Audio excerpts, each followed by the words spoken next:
നബി തങ്ങളുടെ നാവ് കൊണ്ട് സ്വഹാബത്തിനെ പഠിപ്പിച്ചു കൊടുത്ത അത്ഭുതകരമായ ദിക്റിനെ പറ്റിയാണ്. ഒരു വട്ടം ഇത് പറഞ്ഞാൽ റിസ്ഖിൽ ബറക്കത്ത് കിട്ടുമെന്ന് നബിയുനാ റസൂലുള്ളാഹി സ്വല്ലല്ലാഹു അലൈഹി വസല്ലം. രണ്ടാമത്തെ നേട്ടം, ഈ ദിക്ർ ഒരു 101 വട്ടം നിങ്ങൾ ചൊല്ലണം. ദുആ ചെയ്താൽ വജബത് ലഹുൽ ഇജാബ, അവൻ ഇജാബത്തുണ്ടെന്നാണ് ഹദീസ്. മൂന്നാമത് മഹാരഥന്മാർ പഠിപ്പിക്കുന്നു, അവന്റെ സമ്പത്ത് അല്ലാഹു ചുരുക്കൂല, സമ്പത്തിൽ ദാരിദ്ര്യം അല്ലാഹു തരൂല.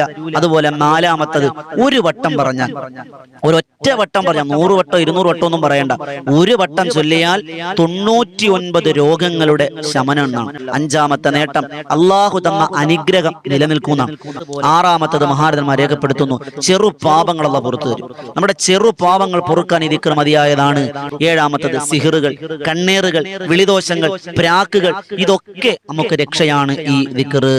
എട്ടാമത്തെ നേട്ടം, ഫർള് നിസ്കാരം, എല്ലാ ഫർള് നിസ്കാര ശേഷം 11 വട്ടം ഈ ചെറിയൊരൊറ്റ വരിയുള്ള ദിക്റിനെ ചൊല്ലിയാൽ നിങ്ങളുടെ ജീവിതത്തിൽ സുരക്ഷിതത്വം ലഭിക്കും, അള്ളാന്റെ കാവല് ലഭിക്കും.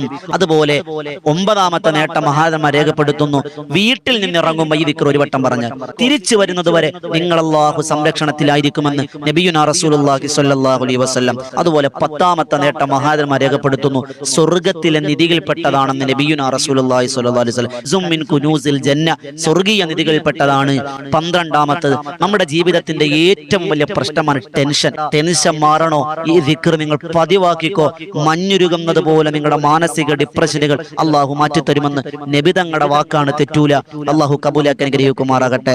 അതുപോലെ 12ാമത്തെ നേട്ടം മഹാരഥന്മാർ പറയുന്നു, ഉറങ്ങുമ്പോ ഈ ദിക്ർ ഇങ്ങനെ ചൊല്ലി ചൊല്ലി ചൊല്ലി ചൊല്ലി ചൊല്ലി ചൊല്ലി കിടക്കണം. അങ്ങ് ഉറങ്ങിപ്പോയി, എണ്ണമൊന്നുമില്ല, ഇങ്ങനെ ചൊല്ലി ചൊല്ലി അങ്ങ് ഉറങ്ങിപ്പോയി. ആ ഉറക്കത്തിൽ നല്ല സ്വപ്നം കാണുമെന്നും ആ കാണുന്ന സ്വപ്നം ഫലിക്കുമെന്നും മഹാരഥന്മാർ. 13ാമത് പറയുന്നു, ആഖിബത്ത് ഹുസ്നുൽ ആഖിബ, നല്ല മരണം അല്ലാഹു തരും. 14ാമത്, മീസാൻ എന്ന തുലാസിൽ നന്മയുടെ ഭാരം അധികരിപ്പിക്കും. 15ാമത്തത്, അർശിന്റെ തണൽ അല്ലാഹു ലഭിക്കും. 16ാമത്തത്, ഹിഫാലത്തിന്റെ മാലാഖമാർ അല്ലാഹുവിന് കൊടുക്കും.